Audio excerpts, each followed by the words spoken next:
Fala galera, beleza? Aqui é o Dodge e hoje vamos falar sobre a sensação do momento, Resident Evil 7. Muito já foi falado sobre o game, eu sei, mas nesse vídeo eu quero destacar os prós e contras, ou pontos positivos e negativos do jogo. Lembrando que esse vídeo contém spoiler, ok? Bom, vamos começar então pelos pontos positivos. O primeiro ponto. O jogo claramente faz referências a filmes importantes do gênero terror, como Massacre da Serra Elétrica, Evil Dead, Bruxa de Blair, Jogos Mortais, entre outros. Alguns desses clássicos, né? Bom, eu acho isso muito legal, pois para quem gosta do gênero como eu, se sente em casa e cria um clima nostálgico, né? Bem interessante. O segundo ponto é o gráfico fotorrealista. Não estamos acostumados com esse tipo de recurso. Pelo menos eu não lembro de outro jogo com gráfico similar, bem similar a esse. E isso causa uma impressão incrível para quem vê esse tipo de coisa pela primeira vez. Os cenários, apesar da escuridão, são muito bem detalhados, né? Foram pensados em cada detalhe assim. E apesar de algumas críticas negativas dizendo que algumas texturas e detalhes estão aquém do que existe de melhor hoje, eu gostei bastante. Minha única ressalva são as pequenas coisas, como por exemplo, a hora que a gente encontra a Mia pela primeira vez, aí a gente nota nitidamente que o cabelo dela é estranho, o movimento do cabelo, e parece algo datado, né? Algo de gráfico bem antigo assim.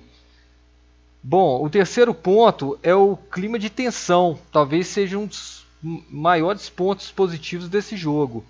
Tem um clima muito tenso o jogo, né? Principalmente no começo e mais pro final do jogo, eu diria, né? E uma coisa que eu percebi, quem jogou a demo desse jogo não deve ter ficado tão tenso já no início do jogo. Então eu parei para pensar que, bom, será que não é melhor a gente não jogar demo de jogo desse tipo? Será que a experiência não seria mais interessante? Pegar o jogo sem ver nada assim pela primeira vez? Eu acho que sim, viu? A metade do jogo já não tem esse clima tão tenso, né, como o início e mais pro final, mas isso eu vou falar nos pontos negativos. O quarto ponto é os inimigos. Eu achei bem interessante, apesar que o pessoal falou que são muito pouca variação, né, tem poucos inimigos no jogo, mas eu achei os inimigos bem feitos, né? Bem criativo. E também assim, eles são bem detalhados, né? Diferente de alguns jogos nesse estilo, em que os inimigos às vezes são tão bizarros que não dá nem para entender direito a forma deles. Destaque para os mofados, né? Assim que eu vi na demo o mofado, eu lembrei muito do filme A Volta dos Mortos-Vivos, né? Daquele Gou do filme. Bom, o quinto ponto positivo do jogo é o som. O som do jogo é muito bem feito, nítido. Os barulhos das coisas rangendo, batendo, nossa, ajuda a criar uma tensão incrível, né? Faz com que a gente fique tenso, olhando para todos os lados, para trás, achando que vai acontecer alguma coisa a todo momento. E eu gostei muito também do som das armas, né? Quando você atira com a pistola, tem já um som incrível. Comparado a outros jogos, parece que é um tiro de Magnum, assim, né? Alguns jogos que tem sons bem inferiores. Isso parece bobagem, mas eu acho que ajuda muito na imersão do jogo, né? E uma coisa interessante a se dizer, a inexistência de música no jogo foi uma boa escolha para manter aquele clima de silêncio, né? Bem tenso mesmo. O sexto ponto é a família Baker. Os vilões do jogo são muito carismáticos. A gente tem a sensação que eles foram tirados de um filme, né? Que foi feito um roteiro, uma história desses personagens. Eles ajudam a dar consistência na história, eu acho. Com destaque para o chefe da família, o Jack Baker. O jogo tem muito mais ponto positivo, claro. Por exemplo, as referências à franquia. Você tem lá o baú, as ervas. O jogo tem uma boa jogabilidade. Então tem outras coisas positivas do jogo. Porém, essas que eu citei é o que me chamou mais atenção. Agora vamos falar dos pontos negativos. O primeiro ponto é a Eveline. Apesar de ser um vilão do jogo, tal, o vilão que aparece mais pro final, eu acho que é muito batido, né? Primeiro que lembra muito a personagem alma do jogo Fear. E esse tipo de menininha poltergeist dos infernos, tipo chamado, tal, tá muito batido, muito clichê. Eu não consigo acreditar que quando estava escrevendo o enredo desse jogo, não poderiam ter uma ideia melhor do que essa. E o segundo ponto tem a ver com isso também. A questão da família Baker. No caso que eu citei acima, se o personagem da Eveline é desnecessário, então qual que seria uma opção óbvia como vilão? Até mesmo para o final do jogo. Seria o próprio Jack Baker, né? Eles poderiam ter prolongado a vida útil dos personagens da família e deixado o Jack para o final.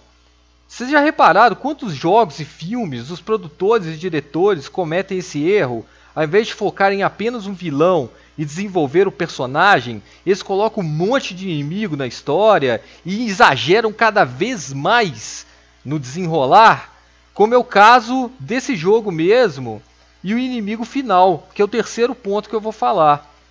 Além de não ter uma batalha no último chefe, algo que já deu errado em outros jogos e a Capcom insiste em não aprender essa lição, isso foi uma coisa que eu vi que a galera em geral criticou. Esse tipo de criatura gigante, monstruosa, eu acho desinteressante, batido. Eles poderiam ter deixado o Jack pro final mesmo. E ele poderia até transformar numa criatura, mas nada do tamanho da tela, sabe? Esse tipo de coisa exagerada já está muito cansativo. Ao invés disso, eles poderiam ter investido numa batalha mais épica, com puzzles, reviravoltas. Tenho certeza que teria ficado mais interessante. Sabe, eu vejo uma tendência muito grande, igual eu falei, tanto o filme quanto o jogo, eles tentarem exagerar cada vez mais, quando na verdade, né, vilões simples, né, desenvolver a história, tornar aquela coisa bem interessante, bem plausível, seria muito melhor do que tentar, sabe, cada vez exagerar mais. Bom, mas vamos lá no quarto ponto. Questão da munição. Jogando no modo normal, é claro, você não pode jogar como Rambo, né? Mas mesmo que você mate todo mundo, vai sobrar muita munição no final do jogo. O que eu acho que descaracteriza quando a gente fala de jogo survival. Por quê? A gente acaba encontrando, além das munições, aqueles fluidos, né? Que acaba a gente tendo que escolher entre fazer ou o life ou a munição. Mas fazendo munição, por exemplo, juntando com as que você já acha, fica muita munição no jogo, né? Eu acho que eles poderiam ter tirado a munição, deixado só o fluido, que você administraria melhor em questão de ou você quer fazer sangue, ou quer fazer munição, e eu acho que teria munição suficiente para chegar no final do jogo, tá? Uma forma de melhorar isso no jogo é a dificuldade Madhouse. Só que ela limita em outras questões que às vezes a galera não gosta, como é a questão do checkpoint, né?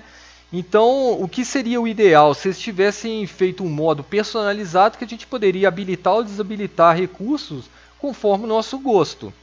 E o quinto ponto tem a ver com isso, o checkpoint. Eu não consegui entender nesse jogo para que da questão do gravador para você salvar o jogo.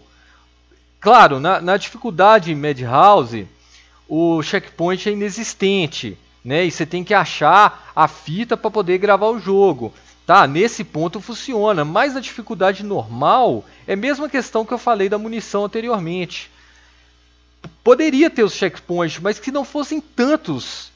Só para vocês terem uma ideia, eu joguei esse jogo na dificuldade normal e não salvei nenhuma vez. E mesmo assim, sempre quando eu morri, eu não comecei lá de trás, né? Como a gente costuma falar em linguagem de game. E quando eu morri também, não fiquei com raiva por isso ter acontecido. Então, é desnecessário, eu acho. E por último, o sexto ponto são os puzzles. O jogo tem um puzzle incrível e difícil, né? Eu nem preciso dizer qual é. E sabe por que eu não preciso dizer? Porque é o único puzzle do jogo, praticamente. O resto é tão fácil, né? Chega a ser ridículo de resolver que A gente não pode nem chamar de puzzle.